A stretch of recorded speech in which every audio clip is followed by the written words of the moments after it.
Hello,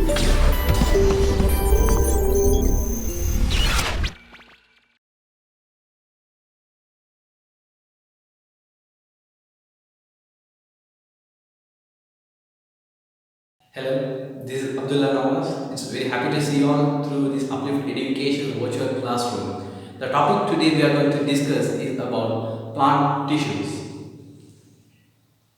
We know the basic structure and function unit of an organism is cells.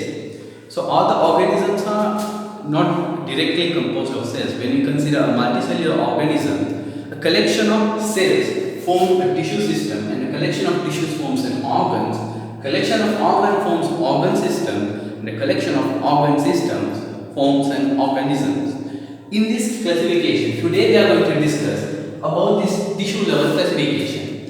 Tissues are group of cells that is specialized to carry out certain function in an organism. Okay, so when you consider all the cells from a tissue, it's possible to define it as one single tissue by considering its origin. From a single tissue, all the cells of it will be origin from a common ancestor. So as a definition for tissue, we can say a group of cells with a common origin that has been modified to perform a certain function in the body is called as a tissue. So when we are considering living tissues, it becomes tissues of the living organisms. We know we divide all the living organisms into two categories, one as plants and other one as animals. We can include all the animals in this planet into these two criteria. So similarly in living tissues also, we divide this into plant tissues and animal tissues. We'll today in this video discuss about plant tissues, and we'll discuss about the animal tissues in our next video. When I say plant tissues, let's consider a plant or a mango tree. Consider its leaves, its stem, and a ripened mango fruit. We know the features of a leaf. We can tear it, we can crush it, and it's so soft. And also, when we consider a fruit, it's also soft, but we can't tear it. Its physical features completely different from a physical feature of a leaf. Similarly, if you consider the physical features of a stem, it is also completely different from that of leaf and a fruit. So that means if these physical differences cause due to differences in tissues which they are made of. So we are going to discuss the different types of tissues in plant tissues. So here we divide the plant tissues into two types, one as meristematic tissues and other one as permanent tissues. We'll look at what is the difference between these meristematic tissues and permanent tissues.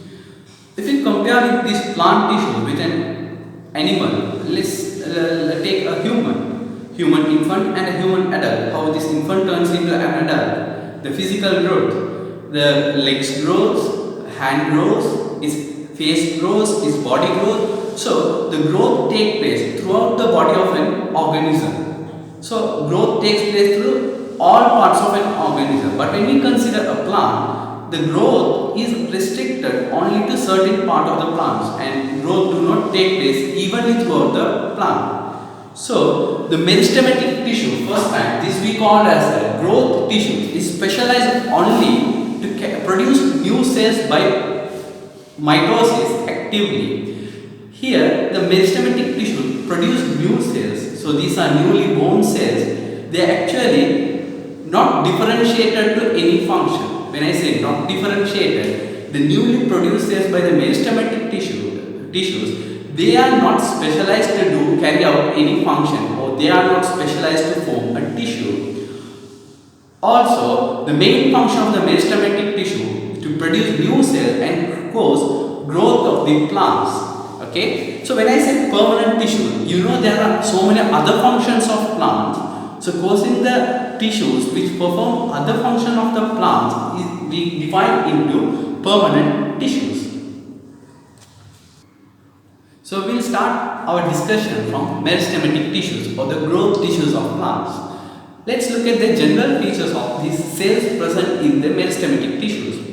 Actually, these tissues are living cells. They are newly born cells or newly produced cells. So these cells are going to be something like an infant. So they are very small in size and they are living cells.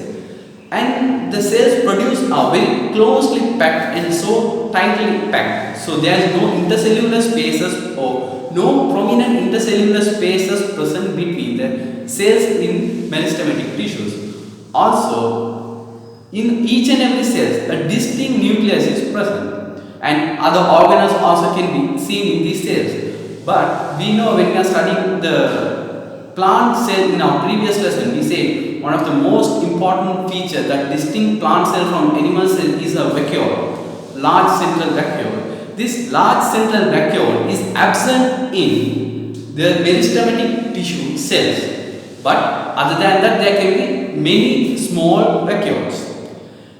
Here, these cells are grow very rapidly to get differentiated into the cells of this permanent tissue. So here the amount of energy required for the growth is really high, and to produce the high amount of energy, these cells contains a large number of mitochondria. Now we will discuss about the meristematic tissues in detail. So we can define these meristematic tissues in another way: growth causing tissues. So when I say growth causing tissues, the plant growth do not take through all the parts, but also not restricted to one plant. The plant growth can be taken place through several parts. Based on that, we classify the meristematic tissues also into another three. We will look at that in these three. So basically, the growth can take place at the top of the shoot, or we call it as shoot apex. We call it as shoot apex, or the growth can be goes from the tip of the root or very bottom of the root. We call this as root apex. Considering both the root apex and the shoot apex, we can classify this into one root, taking that as,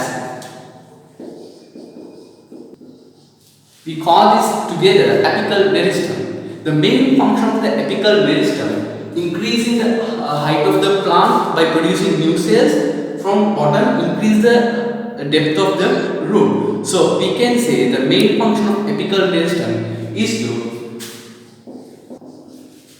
to increase the height of the plant. Then we will look at another meristematic tissue which is present on the longitudinal section, in the longitudinal section of a plant. So if I take the cross section of a plant in a circular manner, these second type of meristematic tissues are present in the longitudinal section to the cross section of the plant. We call this type of longitudinal tissues as lateral meristem.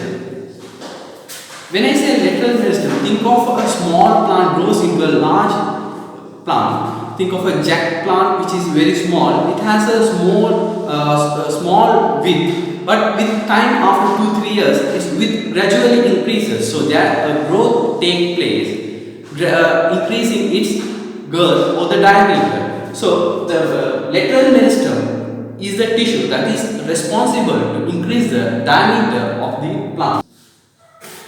Then we will look at another type of meristematic tissue. When we look at the plant, there are branches.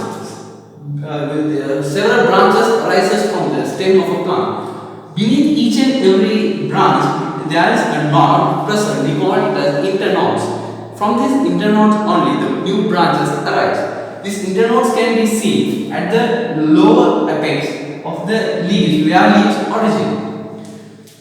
The main function, you can imagine how a new cluster of leaves arise and how this cluster of leaves present in a tall plant. Initially they are present very close. After they are grown, the distance between the leaves and the branches gradually increases. The meristematic tissue that is responsible to increase the distance between the internodes, we call it as intercalary meristems. So the meristematic tissue that is responsible to increase the distance between the internodes, we call it as intercalary meristem. So the new cells produced by all these three meristematic tissues, that is apical meristem, lateral meristem, intercalary meristem, with time they grow and become mature, and they get differentiated into three types of cells called parenchyma cells, collenchyma cells and sclerenchyma cells. Later, these cells involve in forming another type of tissue that belongs to permanent tissues. So we say permanent tissues that involve in other functions of organism. So we'll look at about the permanent tissue in our next video. Hope you have got a good idea about the tissues.